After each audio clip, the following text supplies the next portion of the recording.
TikTok, time to rock. Good evening, good morning, good afternoon to everyone who's watching from all over the world right now. I'm your friendly neighborhood philosopher, David Wood, and with me now is the Hindu historian. Hi, everyone. Yeah. Why do you call yourself the Hindu historian? And go ahead and introduce yourself by, I don't want to give any names out unless you introduce them first. So, Oh, uh, that's fine. Yeah.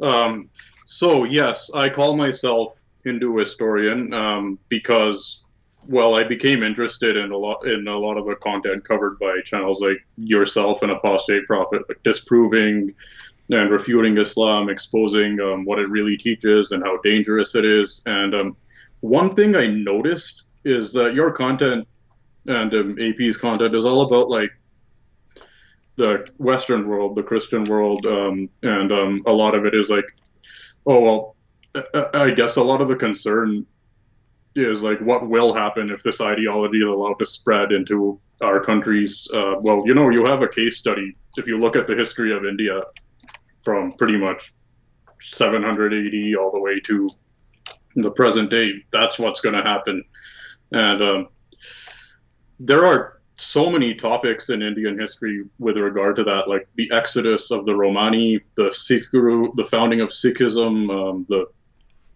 partition of India, the situation in Kashmir. You could write like that. You could do full documentaries about, and in the West.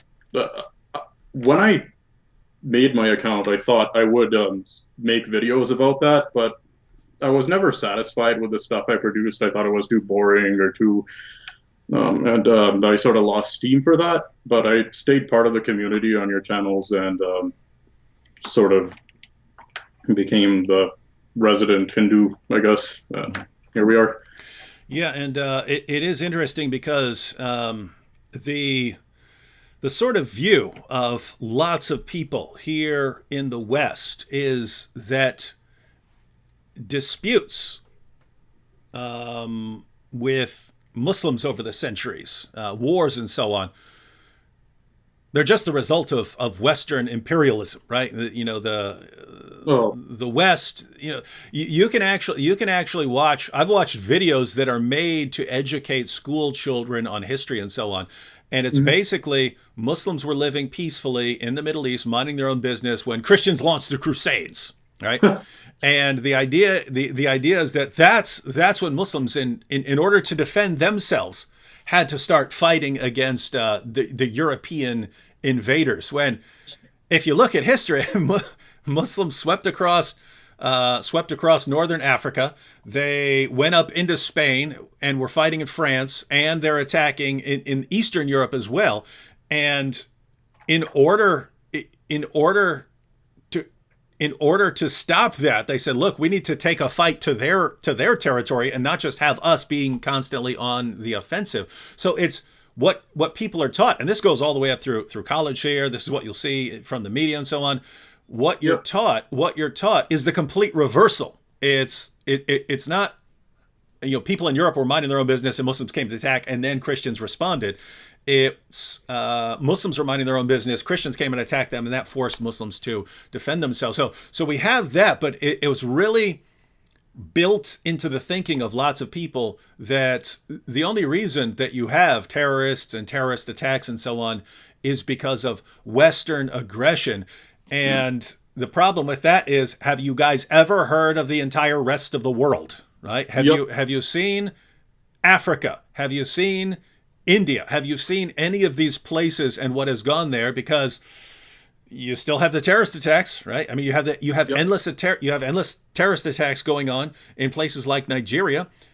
You have nonstop terrorist attacks in India, and so it doesn't matter where you go. Islam just tends to produce these kinds of violent reactions, and so it can't simply be a matter of Western imperialism that causes all this stuff. It must be something that is somehow built into the fabric of Islam. So, but Yes. I was going to say, but before we actually, go specifically into this topic, if you wanted to talk, for people who have no familiarity with Islam's interactions with India and so on, Uh, what's it been like? Well, I mean, just terrible, terrible, start to finish. It all started with Muhammad's hadith saying that the group that conquers India will be something like they would be guaranteed paradise, and also regulars on your channel are well aware of how religious minorities like Christians are treated in the Middle East, and so you can imagine how much worse that persecution is when the conquered subjects were not people of the book. And not only that, that I would say Hindu theology is it's the exact opposite of Islamic theology with Tawheed. Like there's this one God that's separate from creation, and he has no partners and no equals. Whereas with Hinduism, God is immanent and like believed to be within the everything that exists, every living thing, and every soul is believed to be a part of God. So yeah, so you can imagine just how if your religion teaches you to hate people who believe different things, how much are you going to hate people who believe something that's the exact opposite of what you believe, right? Yeah, so in other words, Muslims would view you more along the lines of the pagans of Mecca rather than along the same lines as Jews and Christians. And so Muslims with the polytheists of Mecca, it was smash all their idols, take Yeah. over their shrine, and tell everyone you have to convert or you die. And that was the message then. Whereas Christians were allowed to still be Christians and Jews were allowed to still be Jews if they accepted their dhimmi status. But people who weren't people of the book, they had to just be crushed and forcibly converted. Yes, and even with that people of the book protection, it wasn't a paradise like No, no, it's horrible. anywhere. No, like I mean, they tried to say Andalus was, but that's another thing I've noticed is that they always pick the most obscure things to make their points. Like they know that it'll take a lot of research, or like you need a subscription to JSTOR to look up this article and find out. You know, Yeah. um, yeah, they aim for things that are not common knowledge, just so it's hard to disprove. Yeah. Yeah, no, I've noticed that too over the years. They always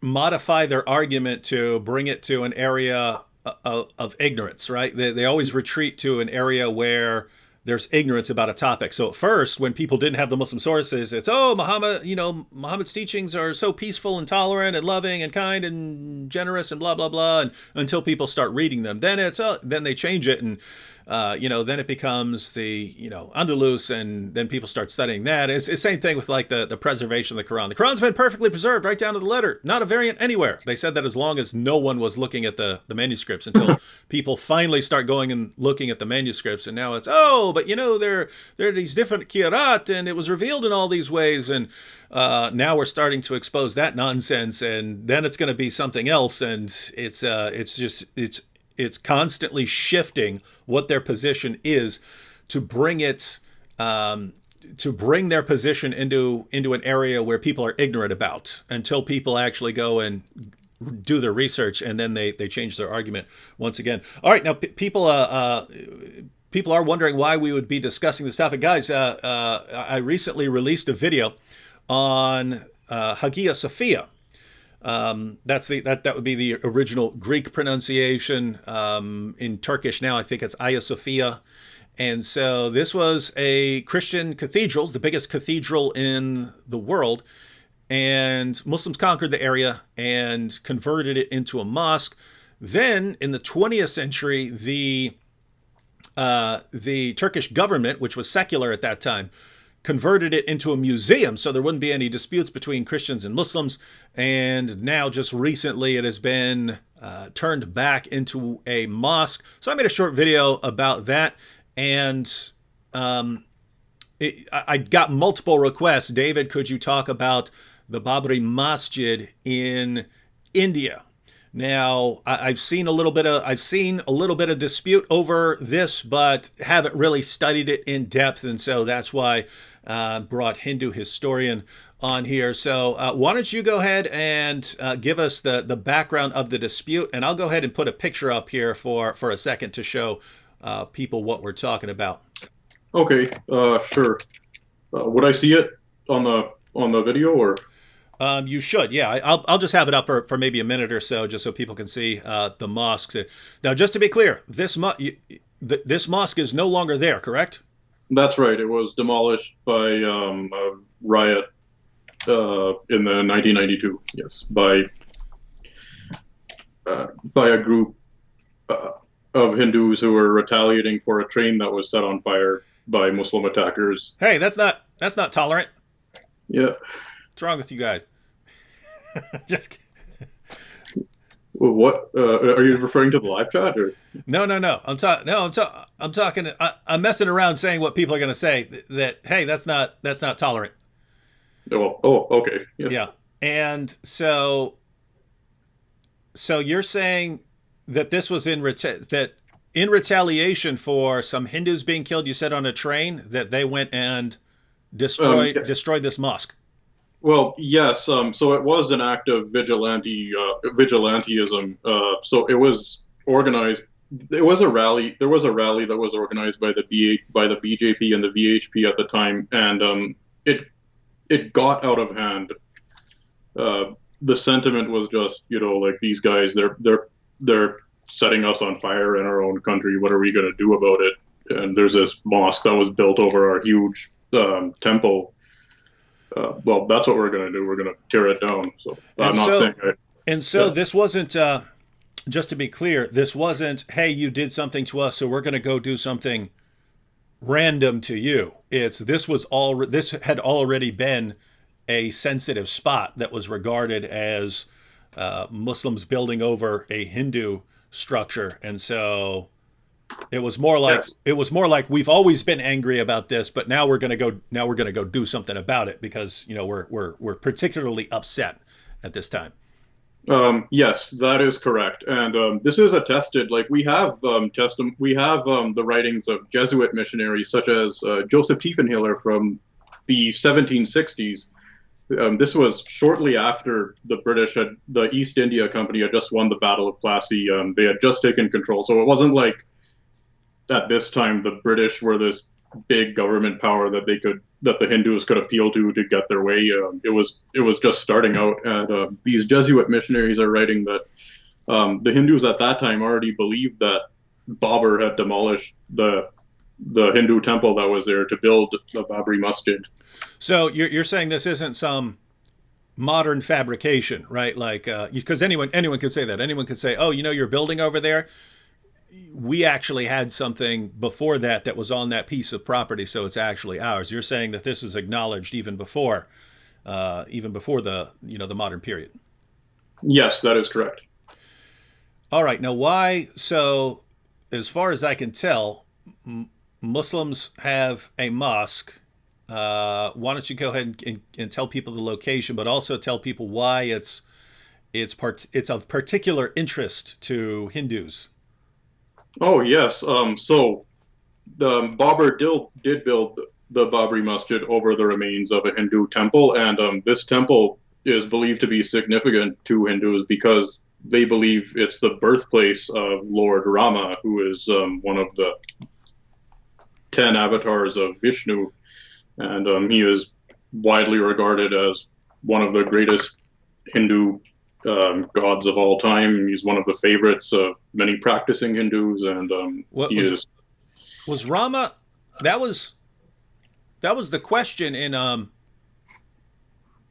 Slumdog Millionaire, right? Did you Yes, see Slumdog yes, Millionaire? Okay, yes, I did. In depictions of Lord Rama, what is he seen holding in yeah, his hand? Something like that. Yeah, yeah. yeah. So guys, if you remember, man, that was I got tricked into watching that. I don't know if you remember the commercials, but the commercials made it look like it was this story about some poor guy who becomes a millionaire. And in the commercials they had like the line dancing and stuff, whereas in the movie it was just the line dancing was like at the end. The cast was doing it to celebrate their completion and stuff. It wasn't part of the movie, but they made it all like him being showered with confetti for winning all the millions of dollars. And it was like this super happy, joyous movie of, rags to riches type deal. And then Nabil actually convinced me to watch it. And it's like burning kids' eyeballs out to, help them, earn more money, begging and Yeah. stuff like that. Really, really depressing stuff. But in one of the scenes in the movie, for those who remember it, he was asked, yeah, as you just said, he was asked, what is the god Rama holding in his hand, and he remembered seeing someone dressed as Rama when he was a kid, and Yeah. so yeah, And they had the full blue body paint too. Yeah. yeah. So Yeah. that so this mountain is the birthplace of Rama, according to Hinduism. Yes. And according to archaeology, and there have been archaeological surveys of the site. The latest was in 2003, and they concluded that there is the remnants of a Hindu temple there. For example, like there's a lotus motif. There's that water chute that's ubiquitous in Hindu temples. It's quite obvious. And what the response from the Muslim side is that, oh well, just because there's a demolished temple there, that doesn't mean that the temple was demolished and the mosque was built on top of it. Just like, or it wasn't that the temple was demolished to build the mosque. It could have been that the temple was already in ruins. The mosque was built there, but we have we have testimony from independent English and Jesuit missionaries from the time, and also uh, that attest that Hindus believe this was the birthplace of Rama, and also oh, sorry, and, and also given we have access to Babur's memoirs as well, so there were Mughal emperors, to be fair, who were not that bad, like Akbar. But the thing is, the ones that weren't that bad are the ones who didn't take Islam as seriously. Mm-hmm. We have access to Babur's memoirs, and whenever he refers to the locals in India, it's never as like locals or the natives or even subjects. It's always kafir or pagan. So you can tell he had that sentiment of, oh, the kafirs, and also a temple of that importance would not be left to be in ruins. Hindus, even back then, regularly renovated their temples. And something of this importance, like the birthplace of Lord Rama, they're not going to let that just sit and decay. So that's such a weak defense, if you ask me. So this was yeah, and I mean, really, if you just look at the pattern of Islam, the pattern that Islam has followed since the very beginning, it's Mhm. always, oh, what's your main place of worship? We're taking that and making it ours. So that's what they did in Mecca. Then in Jerusalem, what's your main place of worship? Oh, the Temple Mount. Oh, that has to be ours.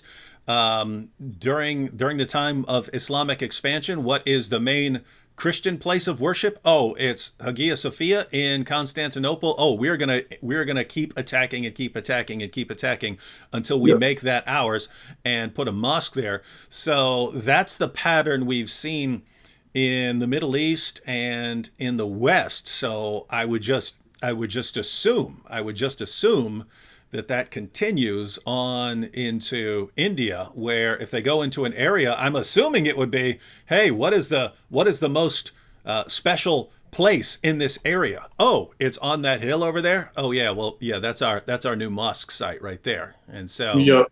fits the pattern. Yep. Whatever hurts the most. That's right. All right, so historically, then there was a Hindu temple there.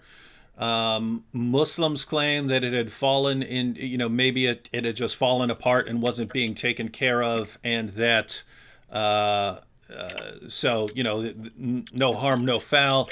And Hindus claim no, it was a temple there. Muslims demolished it and leveled it. You're pointing out that it wouldn't make sense Yes. for Hindus to let a place fall apart like that. But whatever the case may be, it was a mosque for several centuries Yeah. until it was leveled in the 90s. That's correct. Yeah. And what you saw actually in Slumdog Millionaire with that mob attack on uh, it was that's what you were seeing, that mob violence. Oh, wait a minute. Is that why? Is that why? Is that why people were dressed as Rama? Because Yeah. that's what the okay. No, that makes sense. I did not. Yeah, I know now. See, guys, now it all fits together. So in Slumdog Millionaire, it was it was a Muslim family, and the Muslim area was attacked by Hindus, and two little Muslim kids run away, and they see someone dressed as Rama, and this is how he knows. This is how he's able to answer his questions. So the idea of the movie is he keeps getting all of these questions, but he's able to answer them from some tragic event in his life that helped him to know about this. So you're pointing out that's actually sort of historical fiction, and that it's the story's fiction, but it's actually based on that's the event. And okay, and so that's why there was someone dressed as Rama. All right, now see, now I'm learning Yeah. something about film right now. Yeah. And now I actually do have a quote from the Tribune India about that specific defense we were talking about earlier, which is to say, okay, the no, if at all material of any erstwhile temple was used, it was perhaps because it had already crumbled. Her submission was contested by Justice Bobde, who said, "It's highly unlikely that a temple of this importance would be abandoned or allowed to crumble. It must have been demolished. There is and has always been a concept of renovation of temples in Hinduism." So there you have it. Yep. So basically, Hindus would have done their upkeep, making sure this place stays up to code, and so looks like it was demolished. And if Muslims hadn't had a pattern back then of demolishing people's stuff and taking people's stuff and turning it into mosques, then maybe we'd say no, that's totally out of character, but it's perfectly in character for them to do this. All right, well, um, so in the 90s, it was still a mosque, but it was destroyed. So we would assume that Muslims would just rebuild the mosque, and then they would go on with it being a mosque, but that didn't happen. So why don't you tell us what happened? Okay. Yeah. This has been something that's been brought up to the Supreme Court of India since independence almost. It's been this site, whether it should be a Hindu temple or whether the mosque is allowed to stay there. And when it was demolished in 1992, that's when it got serious. Then the BGP came in power, and I don't know if you guys understand this about India, but like in the West, white Christians are considered the privileged in group, and in India, it's the Hindu. So anything to do anything that favors Hindus instead of a minority is considered bad or oppressive. Huh. Yeah, yeah, that's that's how it is. So Oh, when the so hang on. So just to be clear, because this is new stuff. So basically, when I mean Hindus in India going and destroying a mosque would be similar to like a bunch of white people in the United States going and destroying someone's mosque or something like that. It would be perceived as yeah, yeah, but I would say in our case that sentiment is a little more justified, I guess. But not saying that it's okay to demolish people's places of worship or yeah. But anything. You're saying you've actually been invaded. We haven't, right? We Yeah, yeah. that's right. Yeah, and then yeah, that's right. With the BJP in power, it's sort of there's another thing. It could have been resolved in the 90s, I think, because there was, or yeah. Hang on one moment. Yeah, it was in 2003. That's when the archaeological survey was done, and it was actually headed by a guy named K.K. Mohammed, who was a practicing Muslim, and he concluded that actually, out of the 131 archaeologists on the site, 55 were Muslims, and that's an overrepresentation. That's 40%, given the population, the Muslim population at the time. That's quite a bit disproportionate, and they found evidence of the lotus motif, of evidence of so many things that make it clear that this is a native Indian structure and it's not Islamic. So Yeah. so so at first, basically, so hint, you know, so a Hindu mob in the 90s destroys a Muslim mosque. At that point, it's disputed by Muslims whether this mosque was actually built upon any previously Hindu structure. And so the the view of Muslims is they're just making this up in order to attack our mosque. They've made up this complaint about our mosque. There was no, we just built a mosque on a hill, minding our own business because we're Muslims. And then these Hindus start saying, oh no, they built over our temple. So that's in the 90s, and then so you're saying in the early 2000s they did an archaeological dig to see if there was actually a Hindu structure there before that this mosque was built over. And you're saying around 40% of the team were Muslims, and that the team concluded that no, indeed, there was a Hindu site under the mosque, and the mosque was built over that. That's correct. That's correct. So then the defense was, oh, but just because there's the remains of a demolished temple there, that doesn't mean that the temple was demolished to make way for the mosque, right? Mm-hmm. But I mean, it's Occam's razor almost when you think of like it's Islam. Yeah, I mean, notice, guys, you could say this about anything, right? Someone could go and destroy someone's place of worship right now, build over top of it, and then when someone complains, you say, no, it was already destroyed when I got here. Yeah. Classic defense. It was like that when I got here. So hey, we discovered that there was a destroyed Hindu place underneath this mosque. It was like that when we got here. So we just decided to build over top of it. Yeah, I learned not to. That doesn't work when I was 4 years old, but I guess different standards. Who broke my table? It was like that already. All right. So and what's happened since then? So you could say, okay, there was something there earlier, but that was so long ago. You can't. There's no claim to that now. So we'll just let the Muslims rebuild the mosque. All kinds of directions you could go with this. But what actually happened?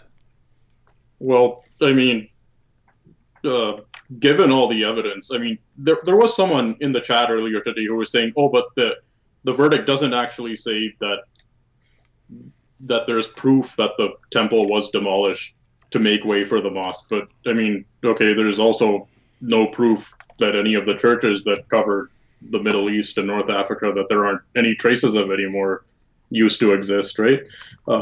There are things like you can't prove it is not a defense for something when you look at the picture, it's quite obvious what happened. I don't know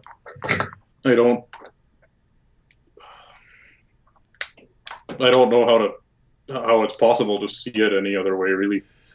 Yeah, and I'll say again, if we didn't know that the pattern during that time of the conquering armies, the conquering Muslim armies, if we didn't know that the pattern was to go into an area and say, hey, what's your most significant religious site, and then to build on top of that, to tear it down and build on top of that, or to just take it over and convert it.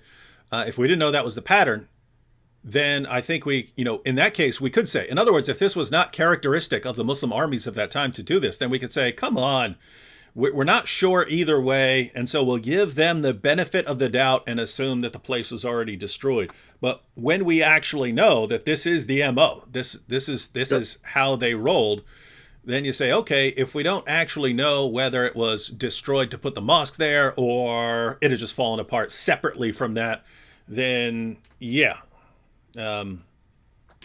When in doubt, go with what you know about people, and that's what we know about the people. That's what we know about the people of the time. Oh yeah, and to be fair, if there are certain Mughal emperors like Akbar and even certain practicing Muslim ones who I would have thought, if it was under their rule, then I might have taken the claim that it wasn't actually demolished to make way for the mosque a little more seriously.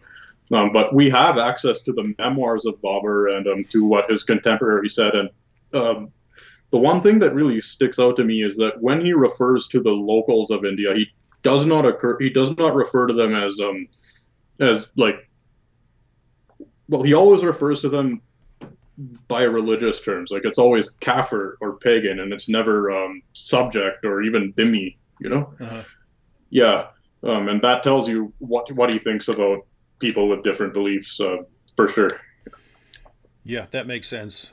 All right, so they find out that there was a Hindu temple underneath the mosque. The mosque had been destroyed, and then so Muslims are saying that's their spot and they get to rebuild their mosque, and Hindus are saying no, they destroyed our temple, so we get to build a temple. What this issue ended up before the courts, and it's cool because I think it's cool when it ends up in the courts and people get to present their cases rather than destroying stuff and stuff like that. It's cool. It's cool that it actually ended up as an issue before the court. It's cool that they actually were able to send in a team and investigate and get the actual evidence, so that it's not just people's emotions deciding these issues, but what was the outcome?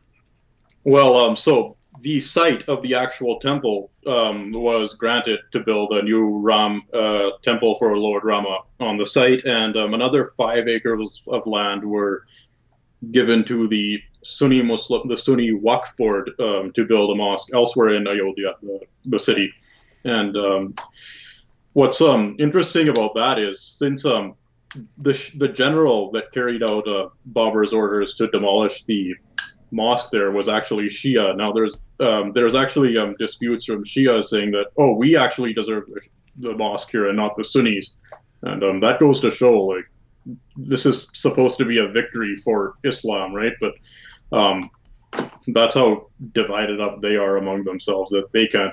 That even with that, they're still fighting among themselves.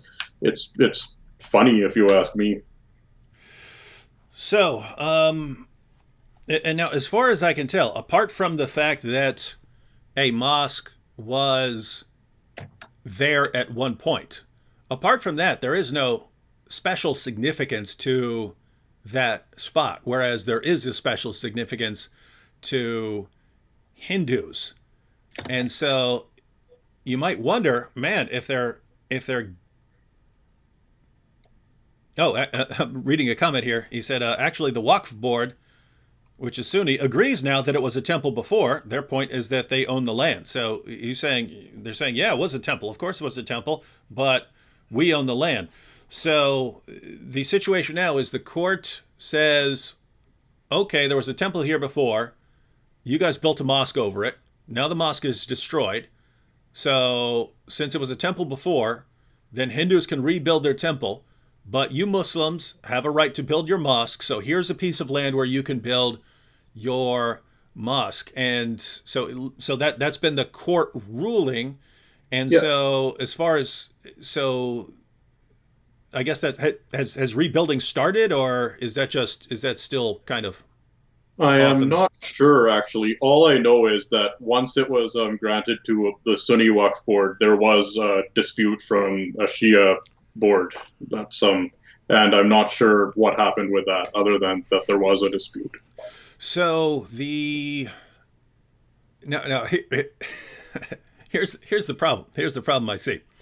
Um, in the Quran, it's Muslims are commanded to drive them out from whence they drove you out, and this is about Mecca, right? It's the Meccans drove you out, and so you have to drive them out from whence they drove you out.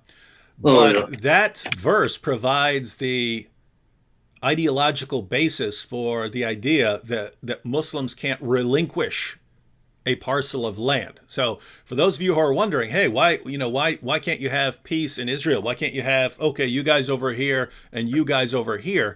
Well, it's because if Muslims at one point controlled the land of Israel, then it's endless warfare until they get back all of the land. And by the way, if that were ever to happen, if Muslims were ever to get back the land of Israel, their main attention would then turn to Spain because they once controlled Spain.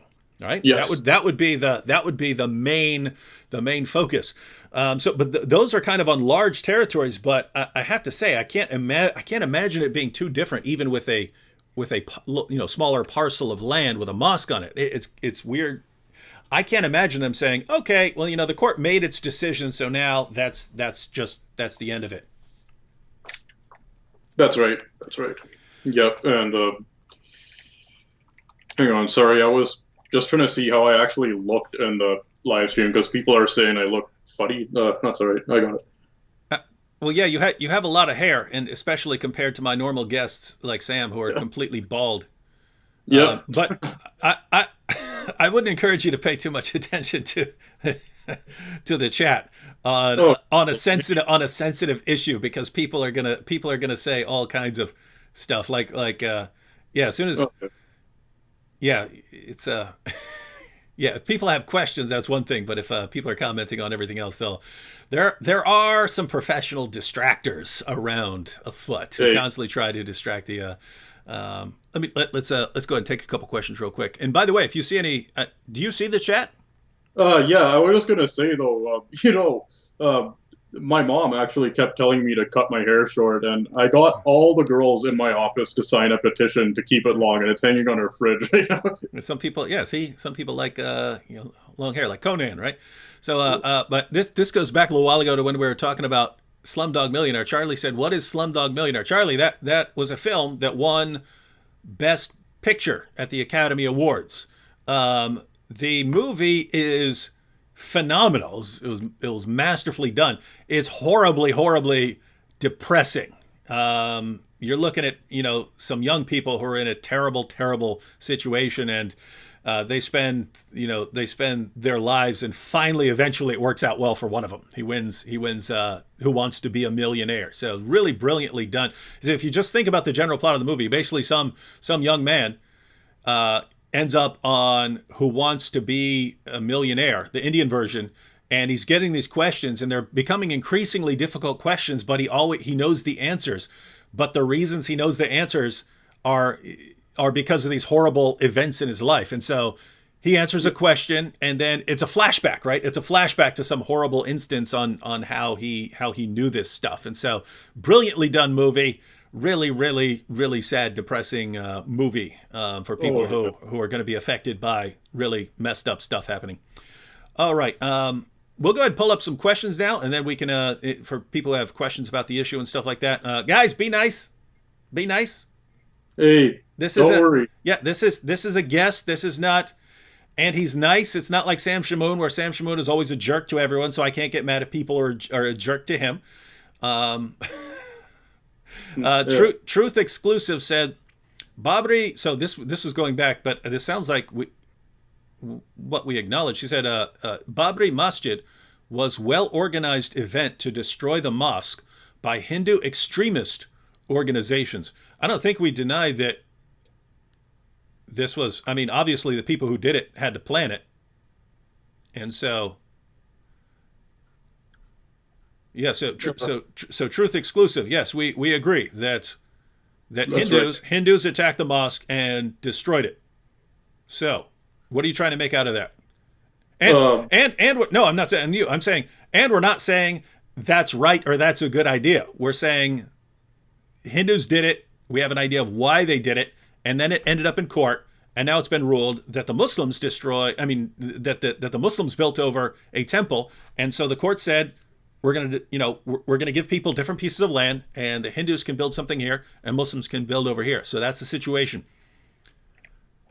yeah. Um, yep. Feel free to bring up any comment you see. All right, sure. I'm just looking at the chat here. Yeah. I mean, yeah. This is There also was- this is all this is also Truth Exclusive. So the same guy. I don't know who he's responding to. He says this guy in blue. So I'm in purple. So you must be the guy in blue. This guy in blue needs to be more sincere in admitting that there are Hindu extremists as well. Do you deny There that are. there? Yeah. Do you deny? No, I Yeah. So I don't know what this guy's responding to.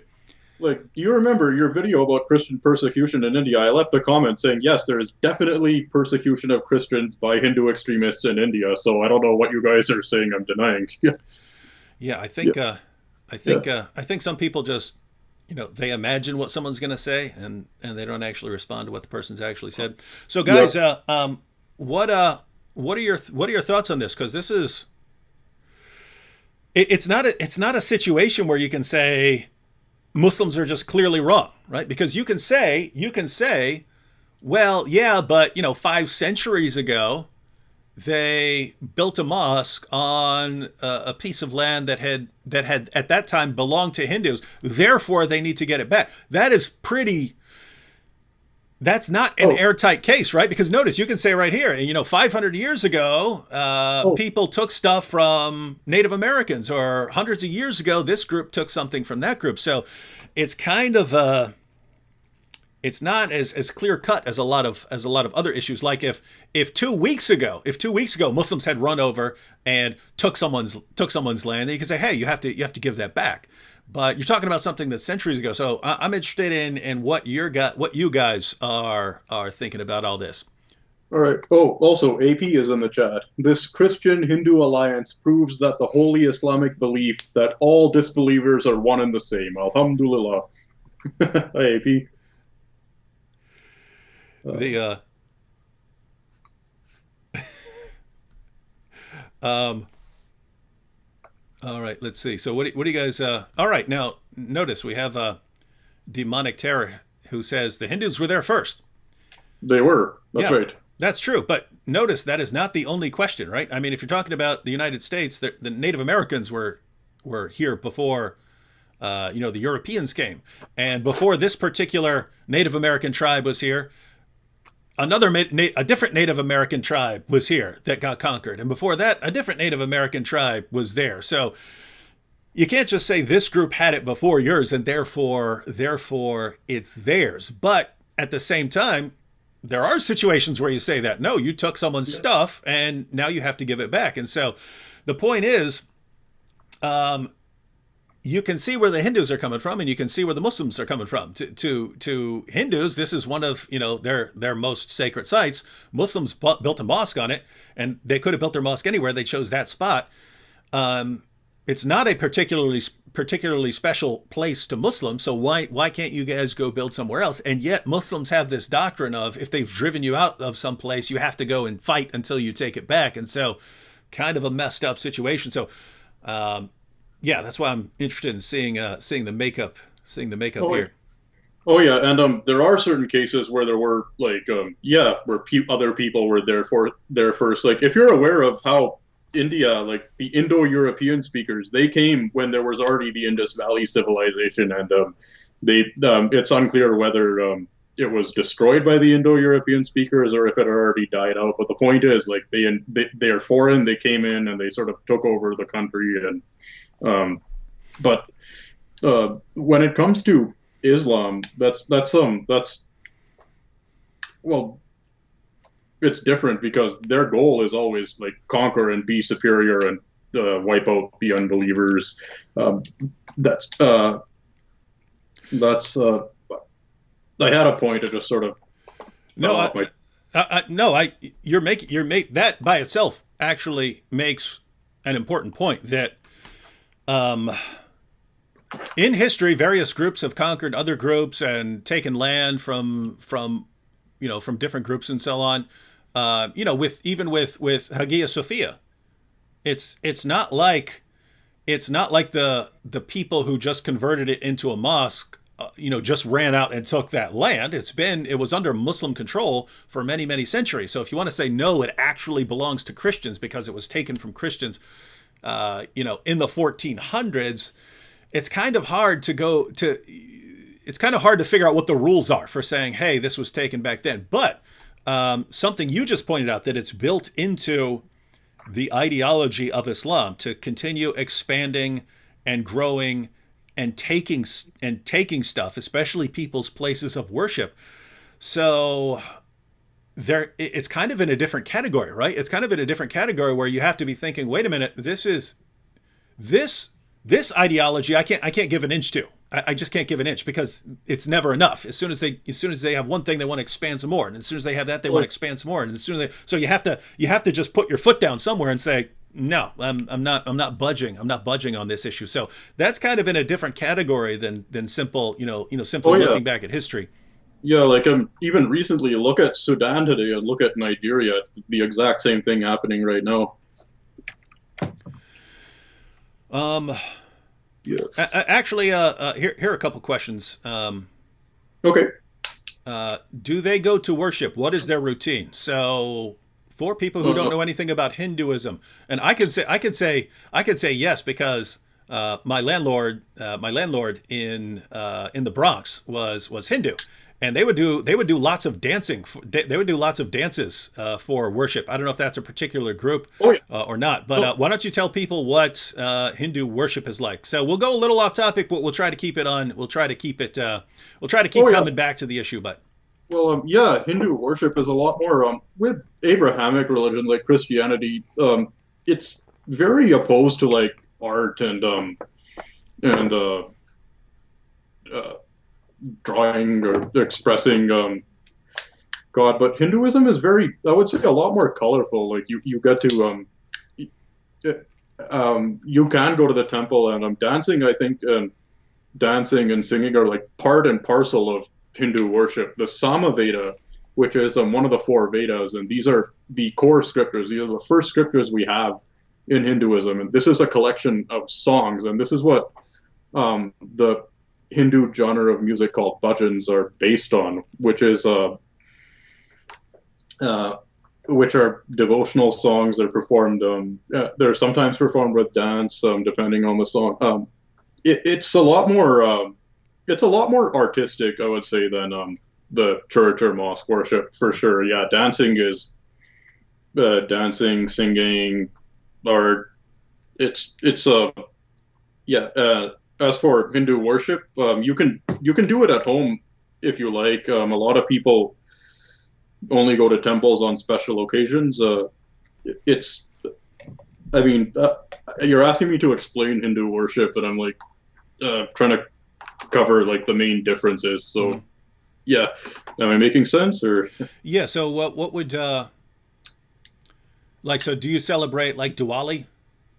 I do, So what yes. would what would you do for Diwali or for some other particular holiday? Well, I'd get together with my family. We light the diyas. We listen to devotional music together. Sometimes sing music together. And one of the days during Diwali, we will go to the temple. Yes, and take part in the congregation there. Yes. Um, let's see. Yeah. Here, Charlie says Christian missionaries. He might be a troll here. He says Yeah. Christian missionaries Congress convert poor Hindus by brainwashing them. So Yes, we so heard that during your Christian persecution video too. The thing is, I don't know a whole lot about that because I'm not in India and I haven't been to India since my grandpa died when I was 10 years old. So no idea what to say about that. Yeah. yeah, I've explained my video. Yeah, I've explained my views in a video. It's now notice even when we're talking about the mosque, I try to see things from other people's perspective, right? Like I'll try to okay, what would Muslims be thinking about their mosque being demolished? And even if you say, hey, it was built over a Hindu temple, what are they still thinking about that? Are they thinking, come on, it was centuries ago. It's been ours for centuries. You can't just give back everything that was other people's stuff centuries ago. You're not gonna be able to do it. Although I think it would be interesting if Muslims claimed that. If Muslims ever claimed, no, you have to give back stuff that belonged to other people at some point, there goes the entire Muslim world because almost everything was taken. So I try to see things from other people's perspectives, and with India, I think I pointed this out in my video is I get why if you look at Islam says these people are unbelievers, therefore we have to go conquer them and convert them or kill them and take over their land because we have to take over the entire world. And right now, India is one of the dividing lines between the Muslim world and the non-Muslim world. So we have to keep pushing back. Guys, you can go around the world and look on the dividing lines, and that's where you see fighting. If you go to Nigeria is a dividing line, right? You go to the north, it's Muslim. You go to the south, it's Christian. And so what do you see there? Constant fighting and terror. You go to India, that's one of the dividing lines. And Islam is always trying to push the line further and further back. So in Islam, they've been commanded to subjugate all these people. I mean, not to subjugate all these people, to convert them or kill them. And then Christians look at this and say, wait a minute, these people need Jesus. Look at this. They've got all these gods. They need Jesus. We need to go in there and bring the gospel and share the gospel with them. If you're that's the perspective of a Christian. So Muslims want to conquer, Christians want to share the gospel with them. And if you're a Hindu, from a Hindu perspective, it's, guys, you guys have the entire rest of the world. We have this one spot. And you guys are focused on coming here. We got one little spot. And then you guys keep coming after us. Hindus and Christians. Everyone's coming for our one little spot. It's kind of similar to Israel in that sense, right? That everyone wants that spot. Yes, and I'm glad. Thank you for acknowledging that in your video about India. I appreciate that. Thank you, David. Mm-hmm. Yep. Yeah. So again, obviously, I'm a Christian. I believe the entire world needs to hear the gospel and so on. But I get it. I can see that. If I were a Hindu, and all the Muslims have dozens of countries, and Christians make up dozens of countries and stuff, and they want to keep coming after India. I understand why that would be a sore spot. That's right. Yeah, and that's one thing. That I think I did actually mention it to you, that hey, if you ever get sick of dealing with this horrible ideology that doesn't have any redeeming qualities at all, like scientifically, historically, morally, ethically, there's just nothing there, right? Well, if you want something that doesn't feel like an insult to your intelligence to respond to, I think you might find it in answering Hinduism, just because more than one of the best Christian apologists of all time have said, hey, this is, like, if you look at things theologically, Hinduism is the runner-up to Christianity. C.S. Lewis said that, and if you've read Ravi Zacharias' series, Great Conversations, where he has Jesus meet other historical and religious figures, there's one where he meets Krishna, and it's in this. This is the only place in the whole series where he actually praises the character that he's juxtaposed with, and so what I'm thinking, that series is kind of like Muhammad's Boom Boom Room. Yeah, except without the explosion. That's right. The one about Muhammad, Prince and the Prophet, I haven't been able to find that one anywhere online, but I did read it in a bookstore once. Like, it was a bookstore and a Starbucks, so I took it off the shelf, sat at the Starbucks, read it, and put it back. It is like Muhammad's Boom Boom Room, except not comedic, and Jesus is portrayed positively. No, we don't hear nearly as much about Hinduism in the West, and it seems that you have certain positions that are inherently, they proselytize, right? It's built into the system. Hey, this isn't just for you. You have to go around the world and convert people. And so Christianity is like that. Islam is like that. The modern, more aggressive form of atheism is like that, right? Atheists are not going to stop. They're not all atheists. They're atheists who, I don't really care what people believe as long as they stay out of my face. There are atheists who like that. But then there are other atheists. No, religion is going to destroy science. It's going to destroy the world. It's going to kill. It's going to get everyone killed. That's why we have to go and we have to smash religion wherever it's found. So you have atheists like that, and so, but those are kind of the three: Christianity, Islam, and atheism that are kind of always coming for you. And you have groups like, Mormons and Jehovah's Witnesses that are kind of smaller groups. But people tend to study what's coming at them, right? Or what's coming after their children, or what's trying to convert them and stuff. That's when people might go and study something. Whereas Hinduism just isn't usually like that. They're not Hindus. Right. Hindus usually aren't going out and trying to convert people. But I'm guessing, since everyone's trying to come and convert Hindus, I'm guessing there's like Hindu apologetics. Yes, and indeed, during the British era, about the same time as the Ahmadi movement emerged, and there was a Hindu renaissance as well called the Arya Samaj, and this was sort of branch or sect or understanding of Hinduism, how you want to put it, actually has a concept of proselytization built into it. But other than that, no, Hinduism is a very live and let live religion. Hmm. That's right. But so Hindu apologetic. If someone, so I understand there's been debates between Hindus and Muslims and so on. Uh, I'm assuming there's been debates between Hindus and Christians as well. So yeah. what does Hindu apologetics? We're not going to argue over it or anything. I'm just trying to get my mind around it because I have no familiarity with it. But what would Hindu apologetics kind of look like? Would it be historical or philosophical or?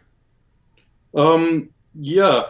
Well, for one, the thing I noticed when as I was like a part of your and AP's and the other channels communities is that when I see Hinduism brought up, it's almost always something they almost always get something wrong. Like it would be um it would be defending Hinduism from the common attacks. Like it promotes the burning of widows when their husbands die, which is uh, something I think I could defend just based on what the facts are. Like I debate anyone on that topic because I know what the scripture says, I know what the commentaries say, and yeah, I could defend that one. And the other common attacks leveled against it, like it promotes the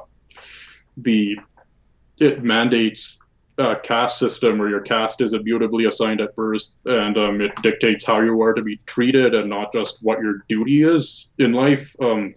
That's yeah. So Hindu What's apology. what's by the way, what are your thoughts on that issue? Because that's some pretty standard stuff that we hear about Hinduism. So For the caste system or yeah, for widow. for the caste Uh, system.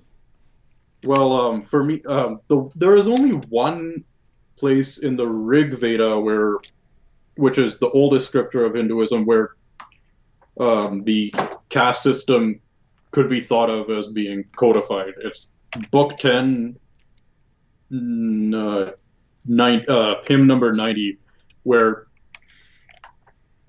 it said that the Brahmins were created out of the head of the god Purusha, and the Kshatriya, the warriors, were made out of his arms. And I forget the rest. The lowest caste was formed out of his feet. That's something I actually the early Indologist Max Muller, he actually said that he believes that the addition that was a later addition based on linguistic evidence and the meter of the verse, and also that the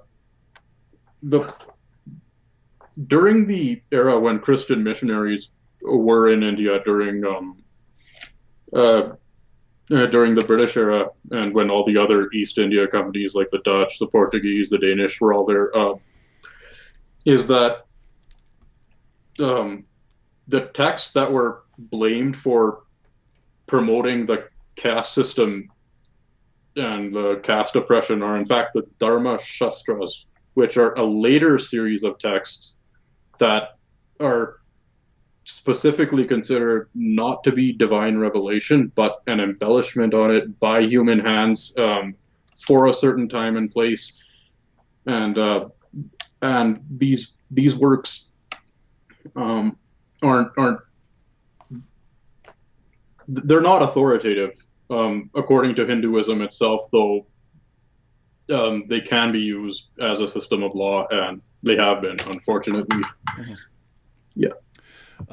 Here's a good question. This is actually the kind of question I'm interested in.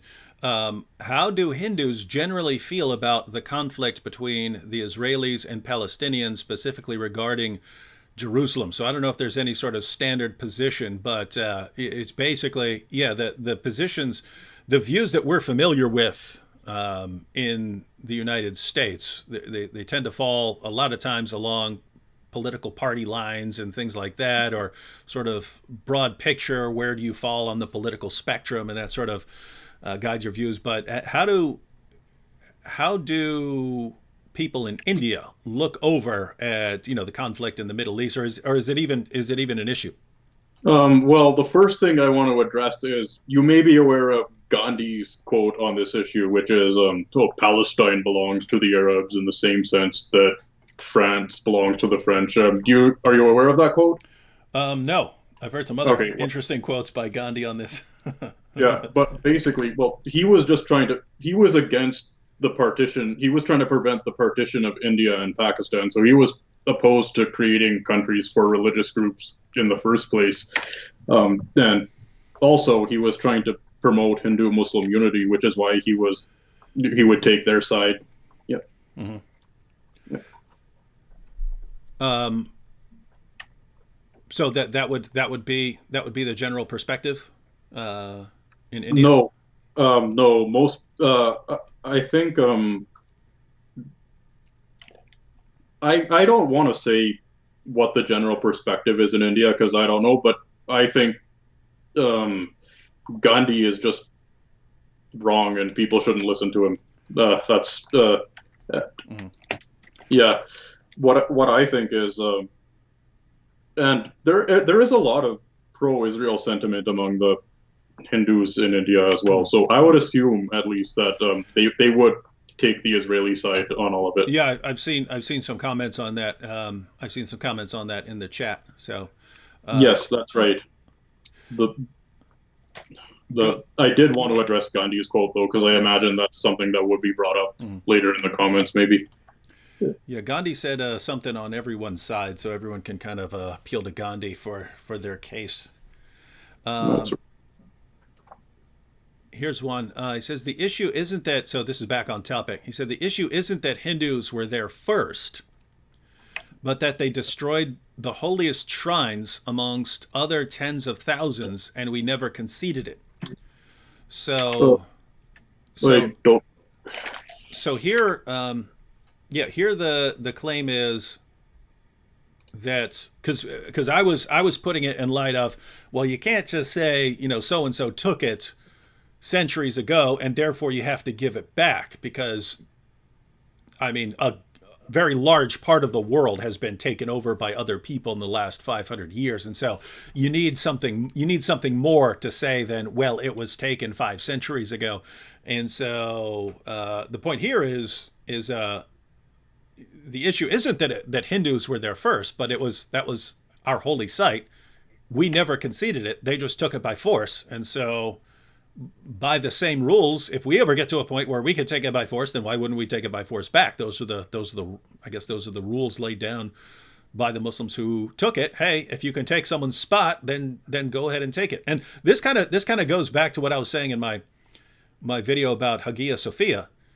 It's okay. You had that land. Do you have the power to turn it back into a mosque? Of course you can. But don't come complaining to me. Don't come complaining to me. Next time someone does something that offends your religion, you guys are making it so that you guys Muslims in Turkey are publicly proclaiming that they do not care about hurting anyone's feelings about their religion. Well, great. And so I think the point here could be, well, if Muslims believe that you can go level someone's shrine or temple and build over it, then the same would apply, and therefore they just don't get to complain here. But yeah, so it's I guess the view here is it was always a Hindu site that was taken temporarily by Muslims, and now the Muslims don't have it anymore. They've been driven off it. So Well, yeah.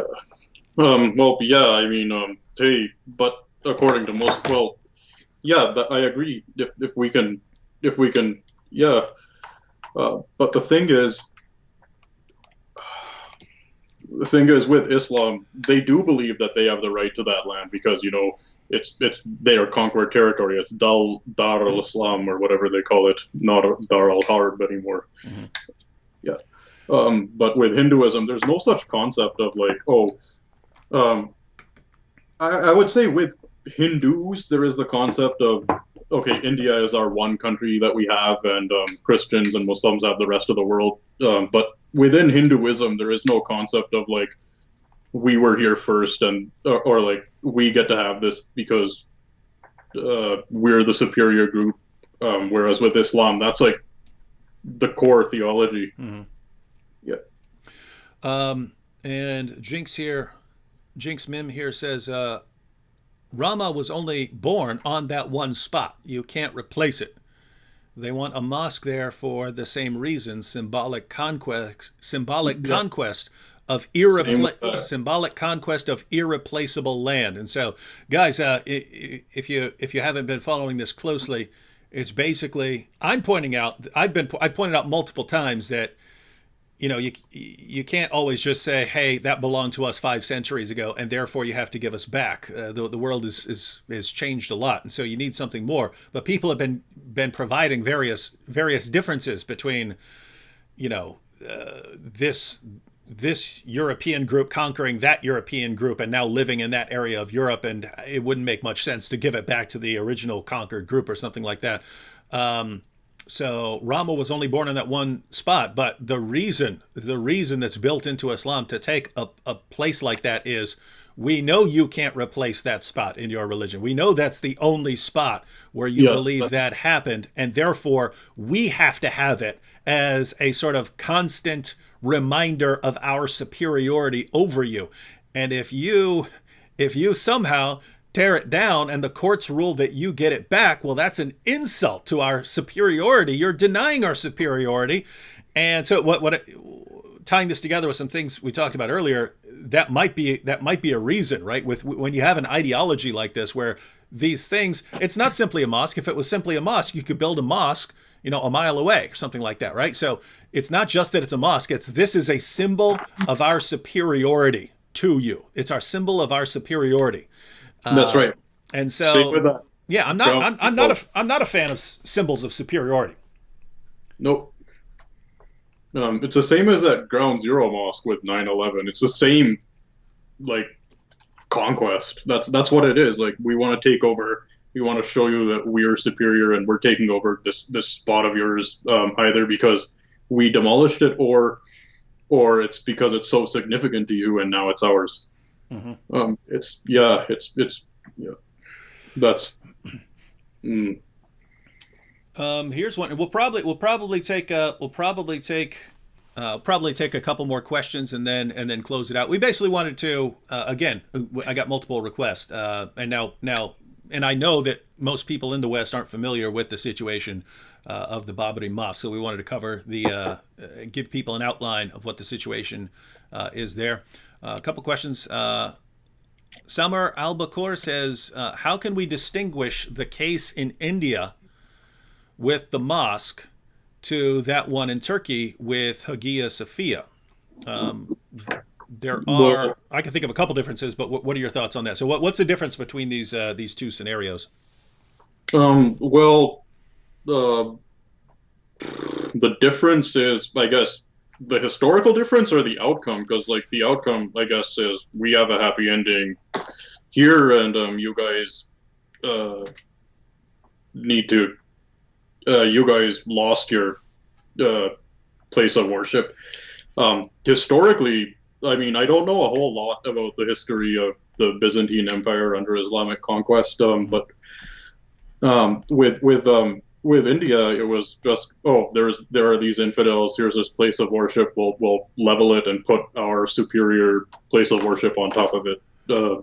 I'm assuming with the Hagia Sophia, it wasn't demolished. It was just turned into a mosque. That's the only difference I'm aware of. Is that? Yeah. Was that? I think the question is about in the kind of the moral grounds on which you're doing something. So I think it's a question of like, well, if you're a Christian and you say that Muslims can't convert that into a mosque because it was a church, how can you say that Hindus can crush this mosque or something like that? So you do the similarities are that was a very, very important holy site to Christians, but it wasn't. It's not what you would call irreplaceable, right? It was a church that they built that church there because that was, that had become the capital, Oh, oh, I the see. capital city.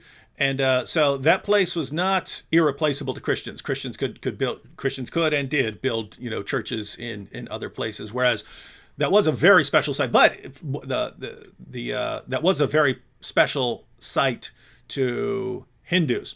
But with that said, they were both very dear places because this is a Christian church going back before Hagia Sophia was built. There it was a church before that. So for a thousand years, this is a very important place to Christians, and Muslims conquer it and take it over. And so those are the similarities. The differences are, in Turkey it became a secular place and a museum. But you look, and Turkey is predominantly Muslim, right? Turkey is predominantly Muslim, and so I'm not gonna flip out and run through the streets and say, hey, you're making this place a mosque. The only point I derive is you could have kept that as a museum, Yeah. which is I think that's the best you can do. If Christians are saying no, that's our spot, and Muslims are saying no, that's our spot, and it was built by Christians, it was conquered by Muslims. The population is predominantly Muslim, and hey, if you give it back to the Christians, it's going to be endless bloodshed over this thing. They're going to be terrorist attacks. If you give it to the Muslims, it's they're going to be up. The Christians are going to be upset. Therefore, we'll just make it a museum, and everyone can come in. Everyone can come in, and so that seemed like the best you could do with that situation.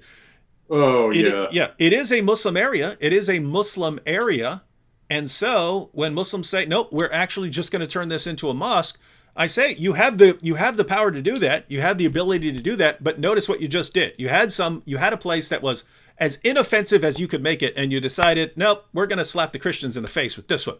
My only point that I drew out of all that is, don't come complaining to me when someone hurts Yeah, your feelings about your religion. that's right. Yeah, and then the difference with the mosque in India is, I'm not sure what the makeup there. What's the makeup there? Is that a predominantly Hindu area, or I believe it's pretty much the same as the whole country, which is a predominantly Hindu, significant Muslim majority, and then a bunch of the other minorities like Christians, Sikhs, and whatnot. Um, However, historically, that site has been important for Muslims because it is the mosque founded by the founder of the Mughal Empire.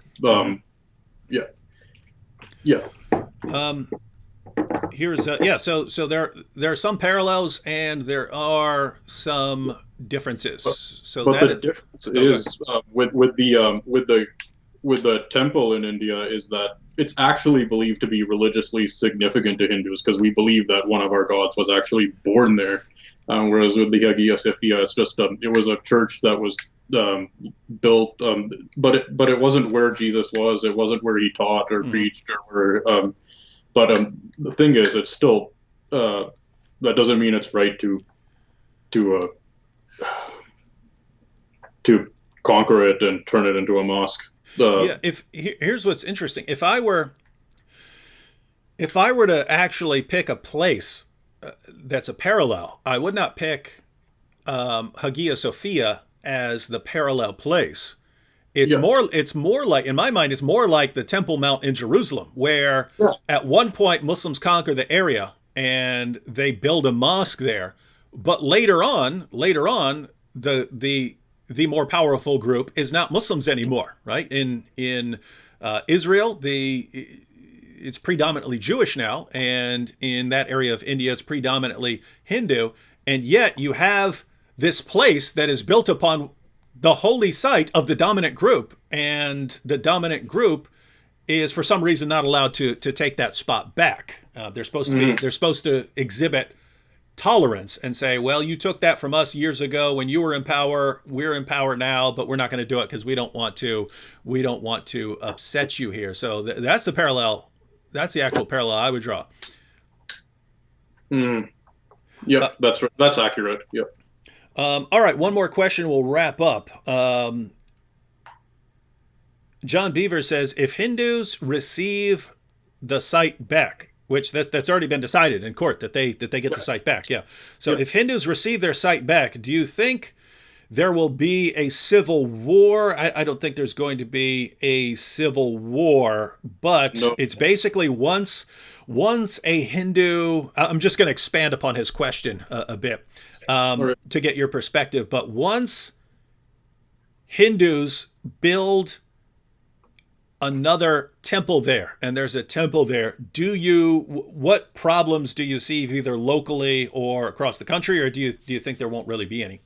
Well, it'll be the same problems we always see when something happens to upset the Muslim community, which is, um, well, I mean, which is there's going to be turmoil. There's going to be there might be a terrorist attack.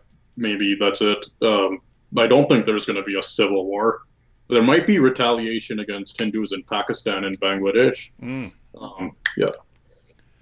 Yeah, so that's an interesting point because we've seen that is also, and to be clear, ladies and gentlemen, we're not talking about all Muslims here. We understand there's different, but there are people in the Muslim community who will randomly attack people.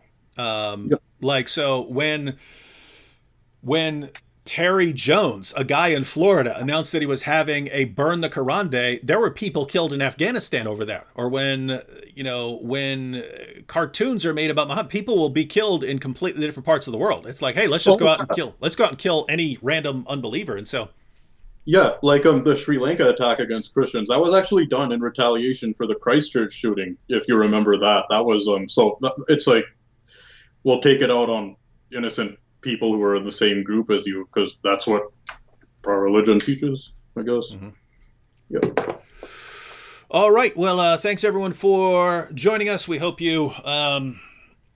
There's obviously more detail you could go in, but we hope we got everyone up to speed on a kind of dispute that you might not hear about much in the West. Thanks to Hindu historian for joining us and taking us through that. Any final thoughts or words? Um. Yeah.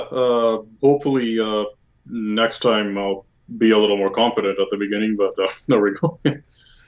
You're fine. No, no. Yeah. I think most people are fine. There are people who pick about anything, and again, there are professional distractors, and Yeah. I actually posted one or two, but you were getting compliments for your hair as well. So just so Yeah. you know. Well. Yeah. No, I was just really nervous at the beginning. I've never gone live on YouTube before, so yeah. But all Good. right, cool. Thanks for having me on, David. I'm glad I got to talk to you, and I'm glad I got to be live on your channel. And explain some stuff about Hinduism Mhm. for once. Yeah. All right. Well, Oh, no. Oh, go ahead. oh, and I hope we get to go live again soon over a different topic, maybe. I don't know. Yeah. Yeah. Basically, I mean, it kind of sucks, but I do not think we've heard the end of Yeah.